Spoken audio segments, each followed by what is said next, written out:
Hello everybody and welcome to another episode of ArrrCee. I'm ArrrCee, and this is Rex, Another Island. For those of you who haven't heard of it, it's a throwback platformer that is focused on speedrunning.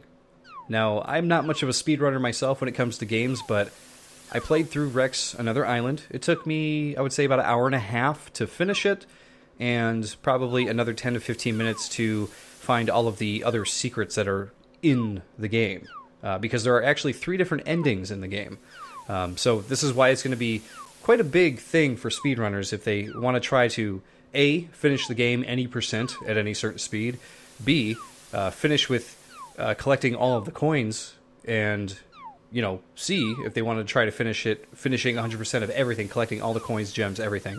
So, but from what you can tell here, the game is a big time throwback. Let's start a new game here. I've already actually finished the game and gotten all the achievements and everything here, but I think it looks best if you just start the game the way it is right at the start here. So this is all you get right here. You get your pink dinosaur Rex here. He can jump, he can double jump, and that's really all you do. You don't unlock anything. There's no Metroidvania anything here to speak of. You just play as Rex. You have the cute, awesome little pixel art here. Great music, by the way. Every different land that's in this game has different music, and it looks awesome. But you collect these little coins that are all over the place. So it tells you right here, hitting A. Because I am using the Xbox controller. You can use the keyboard and mouse if you prefer. But the whole point of this is to collect as many coins as you can. Actually, with the controller, if you hold B, you can actually go in and you can see what your totals are for every area. So the very first area is the beach here. You can tell that we have collected 0 out of 17 so far, but you know that we've collected coins, right? You're kind of like, I just saw you collect coins, you don't have 0. Well, you actually, the point of this game is you have to cash them in at every flagpole you find. So this flagpole here, now we hit that, oh, we've collected 7 out of 17. So when you pop out here, it also gives you a little bit more of a vantage point over what you're looking at. You can actually play this way too if you so choose. I assume there are going to be speedrunners in the future who probably play at this size. But I actually tended to more enjoy this game in a casual way where I was just kind of collecting everything. I am a big fan of like platforming games where the core focus is just collecting. And that's what you do here. This is kind of funny, a little trick here, just so you know. You see the flagpole rising, or the flag on the flagpole rising. Once it gets up to green, you can actually hit it again and check in the other coins that you've gotten. Some of the areas you'll get into this game are so hard that you're going to find yourself wanting to do that. So for instance, you'll jump down here and you're kind of like, oh, I'm stuck now, I can't get out of here. So it's telling you, if you hit Y, it'll start you back where you were at the last campsite. But I'll show you a little trick here. What you want to do is you want to fall here and then jump back up, because you could reuse your jump if you haven't used it already. We'll sneak through here, grab some coins. Now you can see we're already entering a new area, right? It said the ruins, so it's added the ruins to our checklist up there.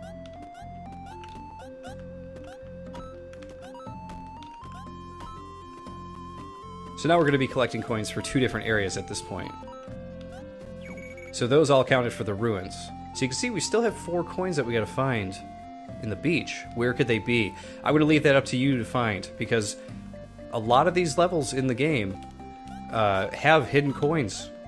And they're not super hard to find, but they're just cleverly hidden throughout the level, I would say. And you actually have little areas like this too, where you got to jump over a certain way to get coins. Now, my biggest pet peeve with this game is how short it is. I can't complain. The game is cheap. It's only $2.99, so I can't really get mad at it.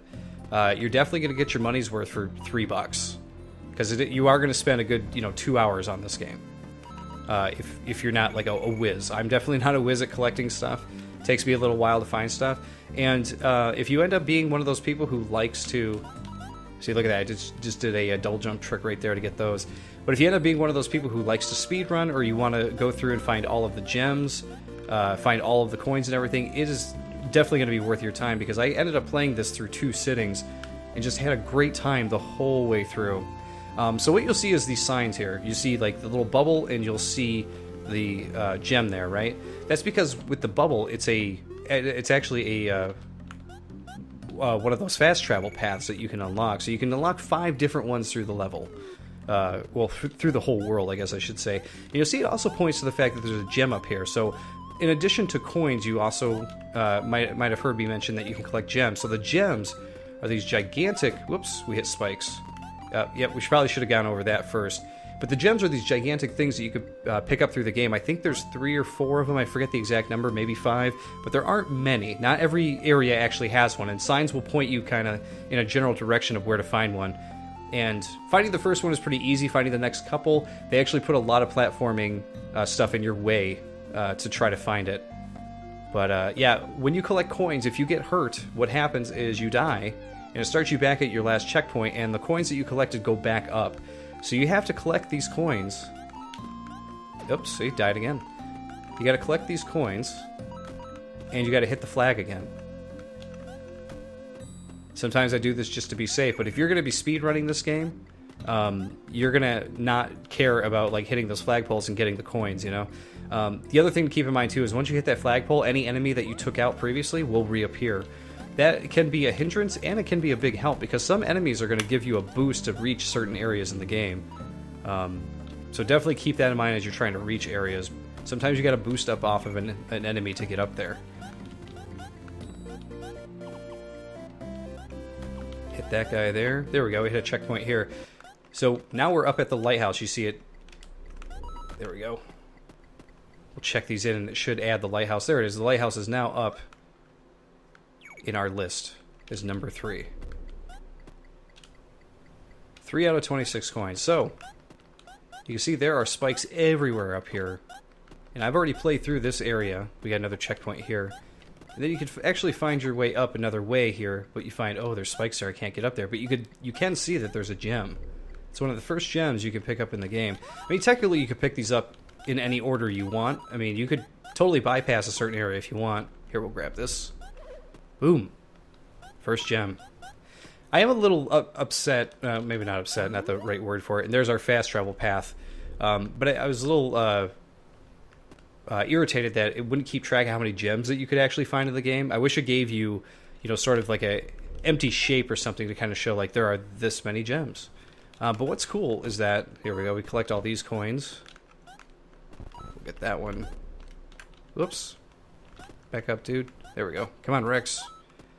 We will drop down. There's no fall damage. We'll hit the flag. That checks in a bunch of coins for us right there. Very helpful. But let's say, for example, man, we were not done with the area up there. I'd really like to get back up there quickly to collect those coins.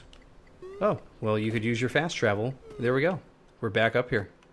So now we could just drop down to where we wanted to be to get whatever coins that we were missing.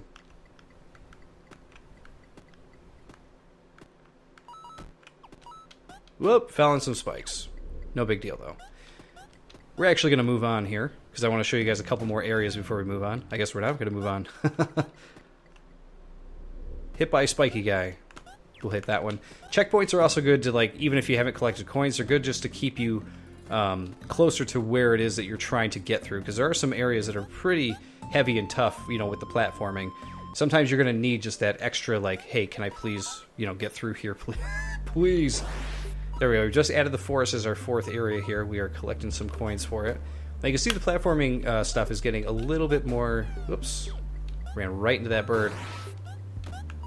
It's getting a little bit more interesting. We check those coins in, but you can see we got a bird here. Whoops. And you got to actually jump on the birds to get up to that certain coin there. And the bird has disappeared, so we got to hit the flag to bring him back so we can try it again.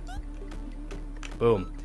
Now, I made that look easy, but that took me probably, I would say, like 10 tries the first time I was doing it. Now, some of the other things that you're going to want to keep in mind, too, are that there are secret exits in the game. So if you want to get the different endings that the achievements are for, you have one ending for finishing the game normally, which you could just breeze through really easy. You could probably get all the way to the end and get the normal ending in probably just a few minutes. But to collect all the coins is what's going to take all of your time. But to get the coin ending, you actually have to find another secret exit. And to get the gem ending is yet another secret exit. So just stuff to keep in mind when you're playing if you end up purchasing this game.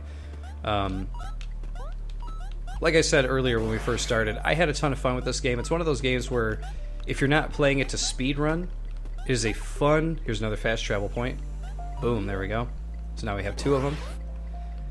But it's one of those games where if you're not doing it to speedrun, you can have just a great, like, 2 hours of it just enjoying it, you know, just really getting into the music, getting into the atmosphere, playing as a dinosaur. Because I had a ton of fun with it, and I was just casually playing it, trying to find all the coins and everything like that. And even casually playing it, I was still able to finish it in about an hour and 45 minutes or so. But it's also one of those games where I could see, like, man, this game is going to get tough if you are legit trying to speedrun it and get through it in a certain amount of time. I could see it being a huge pain in the ass. But I absolutely love the music for this game. Here's another interesting platforming area. Get dropped down to that. Love the music in this game. Every area has different music. I think that the composer, I'm not sure what his name is, but he did an immensely awesome job on that. It's probably my favorite part of the game. I love playing it, but man. Here we go. Here's some more cool cave music for you. So the caves, that is the 5th area here. And actually, this is going to be a pretty short video because I don't want to show off every single secret that the game has to offer, but just keep in mind that it's a lot of fun, and it does get more tough as it goes. The final area definitely had me, even though, like I said, I'm playing casually, definitely had me sitting there going, like, what do I have to do to get through this part? It is tough. And see, you'll do really dumb mistakes like I just did, just walking into one of those little chameleon guys. But one of the things to take away from this is you might be watching this thinking, like, you know, this is just a dumb little throwback, you know, Amiga-style platformer, you know. But you got to play it to understand. When you play this game, you'll kind of like, oh, I get it. It is just a ton of fun. But I think I'm going to call it right there. I pretty much said everything I need to say about it. I think it's worth your time. It's definitely worth a $3 admission price to check it out. You got to figure, you know, you pay more for going to see a brand new movie, and you're only spending 2 or 3 hours in that. Spend $3 on this. If you get 2.5, 3 hours on it, you're having a great time. Here we go. There's another way to a gem. But there you go, everybody. That is ArrrCee Another Island. As I've already said a couple times, I think it's definitely worth your time. And I will see you all next time on GGRC. Thanks for watching, everybody. Don't forget to check out some of the other GGRC episodes.